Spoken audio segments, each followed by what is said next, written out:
Hey guys, we are reading from Genesis. This is Genesis chapter 38. Hope you're having a great and wonderful day. If not, I hope and pray your day gets better. It happened at the time that Judah went down from his brothers and turned aside to a certain Adullamite whose name was Hira. There Judah saw the daughter of certain Canaanite whose name was Sua. He took her and went into her.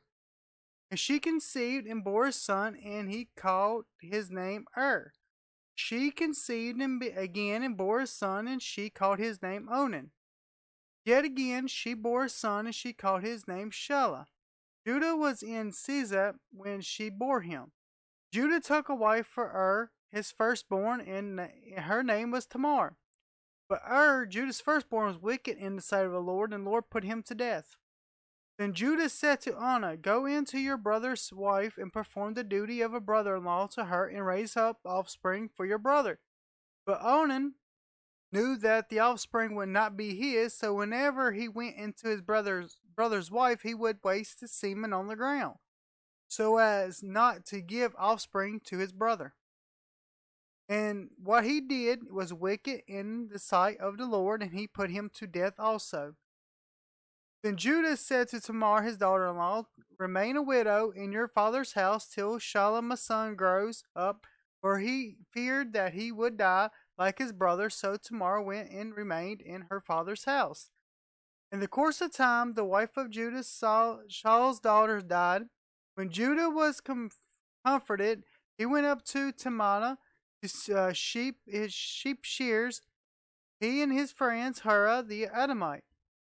And when Tamar was told your father-in-law is going up to Timnah to shear his sheep, she took off her widow's garment and covered herself with a veil, wrapping herself up, and sat at the entrance to Enim, which is the road of Timnah, for she saw that Shelah was grown up, and she had not been given to him in marriage. When Judah saw her, he thought she was a prostitute, for she had covered her face. He turned to her at the roadside and said, Come, let me come into you. For he did not know that she was his daughter-in-law. She said, What will you give me that you may come into me? He answered, I will send you a young goat from the flock. She said, If you give me a pledge until you send it. He said, What pledge shall I give you? She replied, Your signet and your cord and your staff that it is in your hand. So he gave them to her, and went into her, and she conceived by him. Then she arose and went away, and taking off her veil, she put on the garments of her widowhood. When Judah was sent the young goat by his friend to Adullamite to take back the pledge from the woman's hand, he did not find her. He asked the men of the place, Where is the cult prostitute who was at the Enim at the roadside? And they said, No cult prostitute has been here. So he returned to Judah and said, I have not found her. Also the men of the place said, No cult prostitute has been here. And Judah replied, Let her keep the things as her own, and shall be laughed at. You see, I sent this young goat, and you did not find her. About 3 months later, Judah was told, Tamar, your daughter-in-law, has been immoral. Moreover, she is pregnant by immorality. And Judah said, Bring her out and let her be burnt.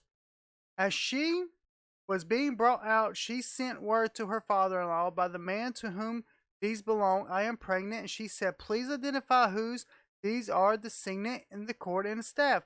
Then Judah identified them and said, She is more righteous than I. I did not give her my son Shelah, and he did not know her again. When the time of her labor came, there were twins in her womb. And when she was in labor, one put out a hand, and midwife took and tied a scarlet thread on his hand, saying, This one came out first. But as he drew back his hand, behold, his brother came out, and he said, What a breach you have made yourself! Therefore his name was called Perez. Afterward, his brother came out with the scarlet thread on his hand, and his name was called Zerah. Alright guys, that was Genesis chapter 38. I really hope you're having a great and wonderful day. If not, I do pray your day gets better. As always, everyone else stay awesome. God bless. Out.